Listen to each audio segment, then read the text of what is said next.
First అప్పుడు ఏం చేయాలంటే సార్, అప్పుడు జర్మనీకి వెళ్ళిపోవాలండి. ఇప్పుడు జర్మనీలో ఏంటంటేనండి, నేను జర్మనీ రిజల్ట్స్ కూడా ఏదో వచ్చినాయి చూస్తా ఉన్నాను. ఎలక్షన్స్లో 25% వచ్చిన హైయెస్ట్ పర్సంటేజ్ ఆఫ్ వచ్చిన ఓటుకి ఇన్ని ఎంపీస్, ఇంత అసెంబ్లీ స్థానాలు ఉంటాయి వాళ్ళకి. 5% మించి తక్కువ వస్తే 5% ఓట్లు మిగతా వాళ్ళు పంచుకుంటారు.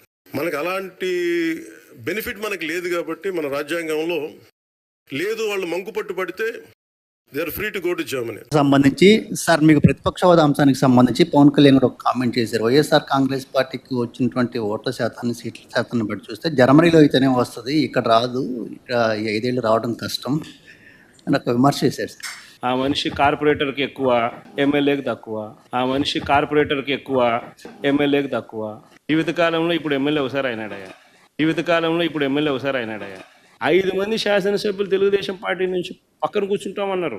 మా వాళ్ళు అయితే ఇంకా లాగేసినామనంటే ఇంకా 10 మంది లాగుతామన్నారు. వద్దు, లాగాకండి నేనే చెప్పాను. కానీ ప్రతిపక్ష హోదా నేనే ఇచ్చి ఇదే చంద్రబాబు నాయుడు చెప్పినా, నువ్వు మాట్లాడు స్వామి, ఎంతసేపు మాట్లాడతావు నువ్వు మాట్లాడు, నేను వింటాను, నేను విని నీకు సమాధానం చెప్తాను, నువ్వు మాట్లాడాలనేదే నా కోరిక, నువ్వేం అడుగుతావు అడుగు స్వామి అని చెప్పి నేను చెప్పిన అసెంబ్లీలో. కావాలంటే నా స్పీచ్ లేనండి అసెంబ్లీలో అన్న మాటలు. ఆయనకు నాకు మధ్య తేడా అది. ఏదైనా కానీ అసెంబ్లీ అనేది ఎందుకు జరుపుతా ఉన్నాం? ఈరోజు అది అసెంబ్లీలో ఉన్న పార్టీలు ఏవి? అధికార పార్టీలు, ప్రతిపక్ష పార్టీ మాదొక్కటే ఉంది. వేరే పార్టీలు ఎక్కడున్నాయి చెప్పండి? ఉన్నాయా ఎవరన్నా? మన ప్రతిపక్ష పార్టీ అనేది ఎవరికి ఇస్తారు? మాకు ఇవ్వకపోతే ఎవరికి ఇస్తారు చెప్పు? ఉన్న వాళ్ళందరూ మంత్రివర్గంలో మంత్రివర్గ సభ్యులుగా మీరే ఉండరు, మీరే గవర్నమెంట్లో ఉండరు, అంతా మీరే రూలింగ్లో ఉండరు. మీరే ప్రతిపక్ష పాత్ర ఎట్ట పోషిస్తారు స్వామి? నాకు అర్థం కావడంలా. అధికార పార్టీ మీదే, ప్రతిపక్ష పార్టీ మీదే. డబుల్ యాక్షన్ ఇదేమన్నా? హీరో నువ్వే. అదే నేను చెప్పే స్వామి, 2 పాత్రలు డబుల్ యాక్షన్. ఒక నువ్వే కొడతానంటే ఈ పక్క నేనే కొడతానంటే ఎట్లా కుదురుతావు స్వామి? అది ఉండేది ఈరోజు అసెంబ్లీలో 2 పార్టీలు ఉన్నాయి. వాళ్ళంతా కలిపి అధికార కూటమి. ఉన్నోళ్ళంతా ఆ పక్క ఉన్నారు. ప్రతిపక్షం ఉండేది మా పార్టీ తప్ప వేరే ఏ పార్టీ ఉంది? వేరే ఏ పార్టీ లేదు. సో వేరే ఏ పార్టీ లేనప్పుడు ప్రతిపక్షం అనేది ఎవరికి ఇవ్వాలి? ప్రతిపక్ష పార్టీగా గుర్తింపు అనేది ఎవరికి ఇవ్వాలి? ప్రతిపక్ష పార్టీగా ఉన్న వాళ్ళకి ఇవ్వాలి. సో న్యాచురలీ ఆ పార్టీకి ఎంతమంది అన్నా ఎమ్మెల్యేలు ఉండని స్వామి, వాళ్ళకు లీడర్ అనేవాడు ఉంటాడు కదా. సో ఆ లీడర్ని ఏమంటారు?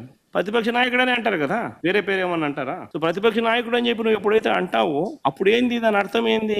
లీడర్ ఆఫ్ ది హౌస్ కి ఎంతసేపు మైక్ ఇవ్వాలను అంతేసేపు దాని తర్వాత స్థానంలో ప్రతిపక్ష పార్టీ నాయకుడికి ఇవ్వాలి. ఎందుకు ఇవ్వాలి? ఇవన్నీ చెప్తాడు కాబట్టి.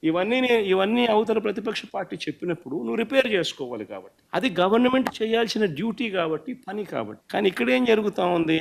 నేను చెప్పనివ్వను, నేను ఎవరి స్వరము విననివ్వను, నీకు 5 నిమిషాల కన్నా ఎక్కువ మైక్ ఇవ్వను అని నువ్వే డిక్టములు పాస్ చేస్తా ఉంటే ఏ రకంగా అసెంబ్లీలో ప్రతిపక్షం అన్నది మాట్లాడగలుగుతుంది, స్వరం ఇవ్వగలుగుతుంది? ఇప్పుడు మీరే అన్నారు 1.5 2 గంటలు పట్టింది సార్ అని.